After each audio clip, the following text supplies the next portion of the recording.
तत्सवितुर्वरेण्यं भर्गो देवस्य धीमहि धियो यो न प्रचोदयात् स्वाहा। ॐ भूर्भुवस्सुः तत्सवितुर्वरेण्यं प्रचोदयात् स्वाहा। ॐ भूर्भुवस्सुः तत्सवितुर्वरेण्यं गणपते नमः स्वाहा। ॐ गणपते नमः स्वाहा। ॐ गणपते नमः स्वाहा। ॐ गणपते नमः स्वाहा। ॐ गणपते नमः स्वाहा। ॐ भूर्भुवस्सुर्वरेण्यं भर्गो देवस्य धीमहि धियो यो न प्रचोदयात्। देखिए, राजीव दीक्षित जी को पूरा देश जो है उसका बच्चा बच्चा जानता है। वो एक महामानव थे।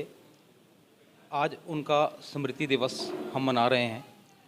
अब सौभाग्य कहें या दुर्भाग्य कहें, आज के ही दिन 1967 में 30 नवंबर को वो पैदा हुए थे और दुर्भाग्यवश आज के ही दिन जो है उन्होंने देश की सेवा करते हुए अपनी कुर्बानी दी। तो आप जहाँ अभी हम खड़े हैं, इस गौशाला का नाम है राजीव दीक्षित गौशाला। ये भी उनकी ही संकल्पना थी। मुझे याद है कि 2009 में वो जब यहाँ पे आए थे तो उन्होंने अरुण जी को एक बात कही थी कि अरुण जी, यहाँ पे मुझे सब कुछ दिख रहा है लेकिन एक गौशाला की कमी है। तो बस उसी उनकी संकल्पना को लेते हुए आज आप देख सकते हैं ये गौशाला कितनी समृद्ध है और देश के स्वदेशी गायों के लिए जो है वो कितना काम कर रही है। देश के संवर्धन और संरक्षण के साथ साथ देश के जो है स्वदेशी को बढ़ाने के लिए और इसके अलावा जो है गरीबों के लिए बहुत सारा काम ये गौशाला कर रही है। तो दीक्षित जी के बारे में क्या कहा जाए, दुख भी होता है कि वो हमारे बीच आज नहीं हैं, लेकिन इस बात की संतुष्टि भी है कि उनकी जो स्वदेशी की संकल्पना थी वो आज की जो है जन जन तक जो नई पीढ़ी है वो उनके जो व्याख्यान हैं, जो लेक्चर्स हैं, जो इंटरनेट पे बहुत ज़्यादा उपलब्ध हैं, तो उनको पढ़ के, उनको सुन करके वो अपने जीवन की दिशा निर्धारित कर रहे हैं।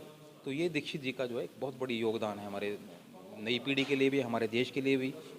और इसके अलावा अगर हम थोड़ा सा ध्यान से देखें कि जो सरकारें हैं वो भी उनके जो लेक्चर्स हैं उनके आधार पे स्वदेशी की तरफ चल रहे हैं। जैसे आप देखेंगे कि हमारी जो नई शिक्षा नीति, जिसको हम न्यू एजुकेशन पॉलिसी कह रहे हैं, तो उन न्यू एजुकेशन पॉलिसी के जितना भी ड्राफ्ट है वो सारा की सारा राजीव दीक्षित जी के, अगर आप शिक्षा के ऊपर उनके व्याख्यान सुने तो ऐसा लगता है कि उनके व्याख्यान को ही एक नए ड्राफ्ट का रूप दिया गया है। हमारे देश की जो है वो स्वदेशी एजुकेशन सिस्टम की तरफ हम जा रहे हैं।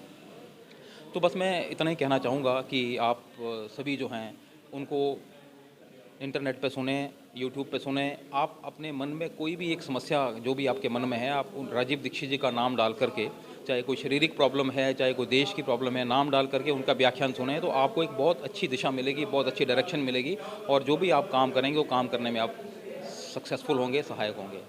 तो बस मेरा इतना ही कहना है। तो हम याद करें उनको और उनके बताए रास्ते पे चलें। धन्यवाद। ਅੱਜ ਦੇ ਉਪਲਕਸ਼ ਦੇ ਵਿੱਚ ਦ ਗ੍ਰੇਟ ਰਾਜੀਵ ਦੀਕਸ਼ਿਤ ਗਊਸ਼ਾਲਾ ਦਸੂਹਾ ਦੇ ਅੰਦਰ ਬਾਬੂ ਅਰੁਣ ਕੁਮਾਰ ਜੀ ਦੀ ਅਧਿਕਸ਼ਤਾ ਦੇ ਵਿੱਚ ਅੱਜ ਇੱਕ ਫੰਕਸ਼ਨ ਕੀਤਾ ਗਿਆ ਆ ਔਰ ਹਵਨ ਯੱਗ ਕੀਤਾ ਗਿਆ ਔਰ ਇਹ ਜੋ ਸਮਰਪਿਤ ਆ ਹਵਨ ਯੱਗ ਵੀ ਜਿਹੜਾ ਕਾਰਿਆਕ੍ਰਮ ਵੀ ਸਮਰਪਿਤ ਆ ਜਿਹੜੇ ਬਹੁਤ ਹੀ ਭਾਰਤ ਦੇ ਇੱਕ ਮਹਾਨ ਸਪੂਤ ਹੋਏ ਨੇ ਰਾਜੀਵ ਦੀਕਸ਼ਿਤ ਜੀ, ਉਹਨਾਂ ਨੂੰ ਸਮਰਪਿਤ ਆ ਕਿਉਂਕਿ ਅੱਜ ਉਹਨਾਂ ਦਾ ਜਨਮ ਦਿਨ ਵੀ ਹੈ, ਜਨਮ ਦਿਵਸ ਵੀ ਹੈ ਉਹਨਾਂ ਦਾ ਔਰ ਪੁੰਨਿਆ ਤਿਥੀ ਵੀ ਅੱਜ ਦੇ ਦਿਨ ਹੀ ਉਹਨਾਂ ਨੇ ਇਸ ਜਹਾਨ ਨੂੰ ਛੱਡ ਕੇ ਉਹ ਗਮਨ ਕਰ ਗਏ ਸੀ। ਪਰ ਅੱਜ ਦੀਆਂ ਜਿਹੜੀਆਂ ਅੱਜ ਜੋ ਵੀ ਜੇ ਅਸੀਂ ਕਹਿਣਾ ਚਾਹੀਏ ਤੇ ਅੱਜ ਸਮਾਜ ਦੇ ਅੰਦਰ ਬਹੁਤ ਵੱਡੇ ਵੱਡੇ ਬੁਲਾਰੇ ਜਿਹੜੇ ਰਾਸ਼ਟਰ ਭਗਤੀ ਦੀ ਗੱਲ ਕਰਦੇ ਆ ਜਾਂ ਰਾਸ਼ਟਰ ਹਿੱਤ ਦੀ ਗੱਲ ਕਰਦੇ ਆ ਜਾਂ ਅੱਜ ਦੀਆਂ ਸਪੀਚਿਸ ਜਿਹੜੀਆਂ ਸਾਡੇ ਕੁਝ ਚੰਗੇ ਰਾਸ਼ਟਰ ਹਿੱਤ ਦੇ ਵਿੱਚ ਸੁਣਨ ਨੂੰ ਮਿਲਦੀਆਂ ਆ, ਤਾਂ ਉਹਦੇ ਵਿੱਚ ਬਹੁਤ ਵੱਡਾ ਇੱਕ ਯੋਗਦਾਨ ਜਿਹੜਾ ਹੈਗਾ ਆ ਉਹ ਰਾਜੀਵ ਦੀਕਸ਼ਿਤ ਜੀ ਦਾ ਆ।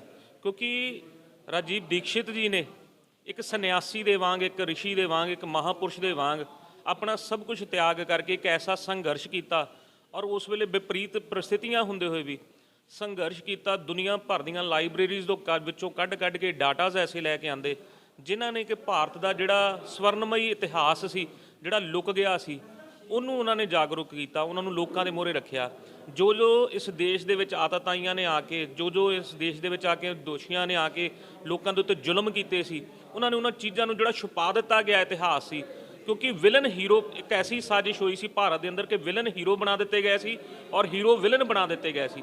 ਭਾਰਤ ਦੇ ਲੋਕਾਂ ਨੂੰ, ਭਾਰਤੀ ਸੰਸਕ੍ਰਿਤੀ ਦੇ ਜਿਹੜੇ ਮਹਾਂਪੁਰਸ਼ ਸੀ ਉਹਨਾਂ ਨੂੰ ਵਿਲਨ ਬਣਾ ਦਿੱਤਾ ਗਿਆ ਸੀ ਔਰ ਜਿਹੜੇ ਇੱਕ ਵਿਦੇਸ਼ੀ ਆਕ੍ਰਾਂਤਾ ਸੀ ਉਹਨਾਂ ਨੂੰ ਹੀਰੋ ਬਣਾ ਕੇ ਪੇਸ਼ ਕੀਤਾ ਗਿਆ ਸੀ।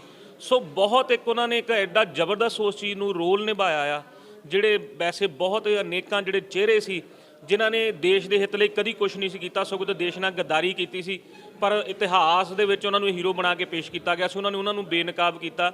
ਬਹੁਤ ਹੀ ਹੋਰ ਕਿਹੜਾ ਐਸਾ ਵਿਸ਼ਾ ਜਿਹਦੇ ਉੱਤੇ ਰਾਜੀਵ ਦੀਕਸ਼ਿਤ ਜੀ ਨੇ ਕੰਮ ਨਹੀਂ ਕੀਤਾ, ਚਾਹੇ ਆਯੁਰਵੇਦਾ ਦਾ ਵਿਸ਼ਾ ਹੋਵੇ, ਚਾਹੇ ਗਊ ਦਾ ਵਿਸ਼ਾ ਹੋਵੇ, ਚਾਹੇ ਰਾਸ਼ਟਰ ਭਗਤੀ ਹੋਵੇ, ਹਰੇਕ ਵਿਸ਼ੇ ਦੇ ਉੱਤੇ ਪੂਰੀ ਨਿਡਰਤਾ ਦੇ ਨਾਲ ਉਹ ਬੋਲੇ ਔਰ ਉਸੇ ਚੀਜ਼ ਦਾ ਖਮਿਆਜਾ ਵੀ ਉਹਨਾਂ ਨੂੰ ਆਪਣੇ ਪ੍ਰਾਣਾਂ ਦੀ ਆਹੂਤੀ ਦੇ ਕੇ ਨਿਭਾਉਣਾ ਪਿਆ, ਭੁਗਤਣਾ ਪਿਆ।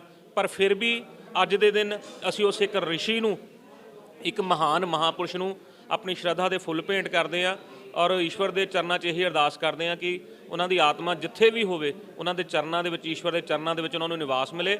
ਔਰ ਇਹ ਵੀ ਅਰਦਾਸ ਕਰਦੇ ਹਾਂ ਕਿ ਅਜਿਹੇ ਮਹਾਂਪੁਰਸ਼ ਅੱਗੇ ਤੋਂ ਵੀ ਭਾਰਤ ਦੇਸ਼ ਦੀ ਧਰਤੀ ਦੇ ਵਿੱਚ ਆਉਂਦੇ ਰਹਿਣ ਤਾਂ ਕਿ ਭਾਰਤ ਦੇ ਲੋਕਾਂ ਦੇ ਅੰਦਰ ਦੇਸ਼ ਭਗਤੀ, ਰਾਸ਼ਟਰ ਭਗਤੀ ਔਰ ਪ੍ਰਭੂ ਭਗਤੀ ਹਮੇਸ਼ਾ ਜਾਗਦੀ ਰਹੇ, ਬਣੀ ਰਹੇ। ਧੰਨਵਾਦ। ਅੱਜ ਗਊਸ਼ਾਲਾ ਦਸੂਹਾ ਵੱਲੋਂ ਸ਼੍ਰੀ ਰਾਜੀਵ ਦੀਕਸ਼ਿਤ ਜੀ ਦੀ ਡੈਥ ਐਨੀਵਰਸਰੀ ਕਮ ਬਰਥਡੇ ਪਰ ਇੱਕ ਪ੍ਰੋਗਰਾਮ ਇਹਨਾਂ ਨੇ ਆਯੋਜਿਤ ਕੀਤਾ ਹੈ। ਇਹ ਬੜੀ ਸ਼ਲਾਘਾ ਦੀ ਗੱਲ ਹੈਗੀ ਹੈ ਵੀ ਇਹਨਾਂ ਨੇ ਉਸ ਮਹਾਨ ਸ਼ਖਸੀਅਤ ਨੂੰ ਯਾਦ ਕੀਤਾ ਹੈ, ਜਿਸ ਸ਼ਖਸੀਅਤ ਨੂੰ ਮਤਲਬ ਬਹੁਤ ਜ਼ਿਆਦਾ ਨੌਲੇਜ ਦਾ ਉਹਨਾਂ ਕੋਲ ਭੰਡਾਰ ਸੀ, ਭਾਵੇਂ ਉਹ ਆਯੁਰਵੈਦ ਹੈ, ਭਾਵੇਂ ਉਹ ਹੋਮੀਓਪੈਥੀ ਹੈ, ਅਤੇ ਭਾਵੇਂ ਜਿਹੜੇ ਹੋਰ ਪੁਆਇੰਟਸ ਹੈਗੇ ਆ। ਮਤਲਬ ਵੀ ਉਸ ਰਾਜੀਵ ਦੀਕਸ਼ਿਤ ਦੀ ਜੋ ਜਾਣਕਾਰੀ ਹੈਗੀ ਹੈ ਜਾਂ ਉਹਨਾਂ ਦੀ ਨੌਲੇਜ ਸੀ ਉਹ ਬੜੀ ਲਾਜਵਾਬ ਸੀ। ਮਤਲਬ ਵੀ ਇੰਨੇ ਡੂੰਘਾਈ ਅਤੇ ਭੇਦ ਦੀਆਂ ਗੱਲਾਂ ਮਤਲਬ ਉਹਨਾਂ ਨੇ ਮਤਲਬ ਜਿਹੜੀਆਂ ਹੈਗੀਆਂ ਉਹ ਸਾਨੂੰ YouTube 'ਤੇ ਦੇਖਣ ਨੂੰ ਮਿਲਦੀਆਂ, ਅਤੇ ਮਤਲਬ ਵੀ ਨੌਲੇਜ ਬਹੁਤ ਉਹਨਾਂ ਦੇ ਬੰਦੇ ਨੂੰ ਕਮਾਲ ਦੀ ਸੀ। Thank you.